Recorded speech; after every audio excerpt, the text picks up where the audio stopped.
Halo semuanya, di video kali ini saya akan menunjukkan cara membuat swap file di Linux. Jadi pertama-tama, untuk membuat swap file di Linux, kita harus masuk ke terminal.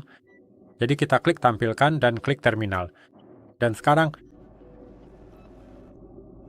mungkin di awal kita akan cek apakah kita sudah memiliki swap di sistem kita. Sebagian besar waktu Anda menonton video ini, kemungkinan besar Anda belum memilikinya, tapi saya akan tunjukkan caranya. Dua perintah. Bagaimana cara kita memeriksanya? Yang pertama adalah swap on, tapi seperti yang Anda lihat, tidak terjadi apa-apa, jadi kita tidak memiliki swap di sistem kita. Yang kedua adalah, dan itu akan menunjukkan bahwa swap kita bernilai 0. Ya, jadi itu berarti kita harus membuatnya. Dan bagaimana cara kita membuatnya? Kita bisa membuatnya dengan menggunakan perintah. Pertama-tama sudo, karena kita membutuhkan izin administrator. Dan sekarang untuk menentukan lokasi, dan sekarang kita gunakan parameter -L. Dan selanjutnya kita juga harus menentukan ukurannya secara tepat. Berkas pertukaran kami. Saya akan menunjukkan misalnya 2 GB. Dan tempat di mana kita ingin menyimpannya misalnya file swap. Kita bisa melakukannya seperti ini, jadi sudo untuk locate -L 2 GB and swap file. Kita akan menekan Enter.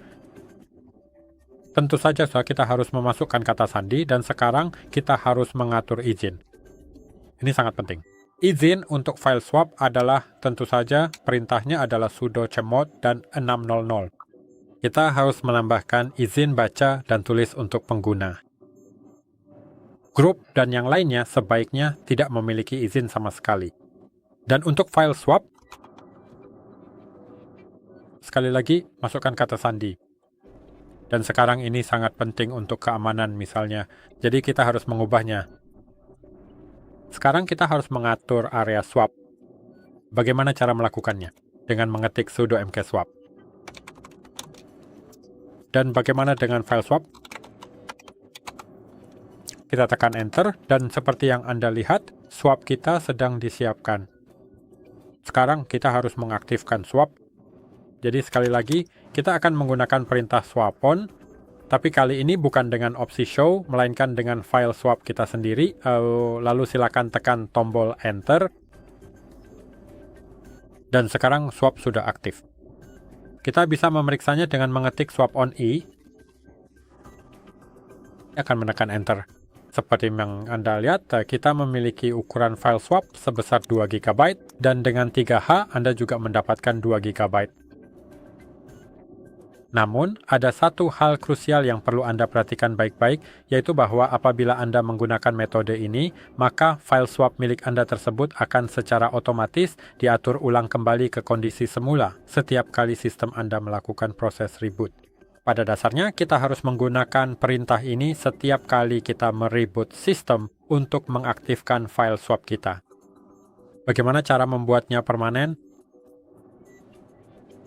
Kita bisa melakukannya dengan mengedit sebuah file.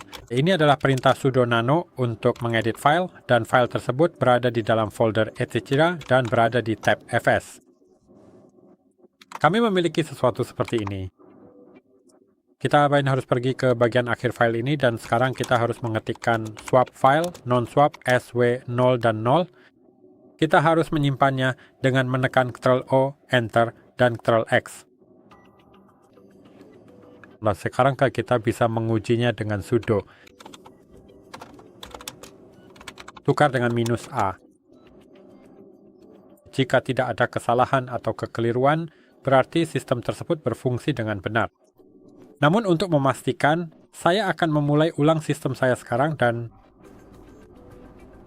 kita akan periksa apakah setelah restart, saya akan menukar satu perintah, dan 3 perintah akan menunjukkan memori swap kita sebesar 2 GB.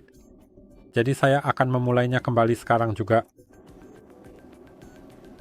Dan saya akan kembali kepada Anda setelah usia 50 tahun saya kembali normal. Pada dasarnya, saya akan kembali ke halaman login. Dan seperti yang Anda lihat, saya sekarang dapat masuk ke sistem saya. Jadi saya akan mengetikkan kata sandi saya, dan kita akan memeriksa apakah swap kita masih aktif. Jadi kita harus menunggu sebentar sampai sistem kita mulai berjalan.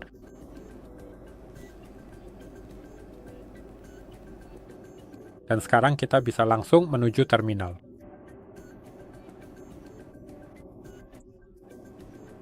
Dan saya bisa mengetik pertama-tama mungkin menukar pada minus show. Seperti yang Anda lihat itu masih ada di sini. Dan 3 dikurangi H. Seperti yang Anda lihat itu masih ada di sini. Jadi semuanya berjalan dengan baik. Dan itu saja. Jika Anda merasa video ini bermanfaat, silakan tinggalkan like, subscribe ke channel ini, dan saya harap bisa bertemu Anda di video-video berikutnya.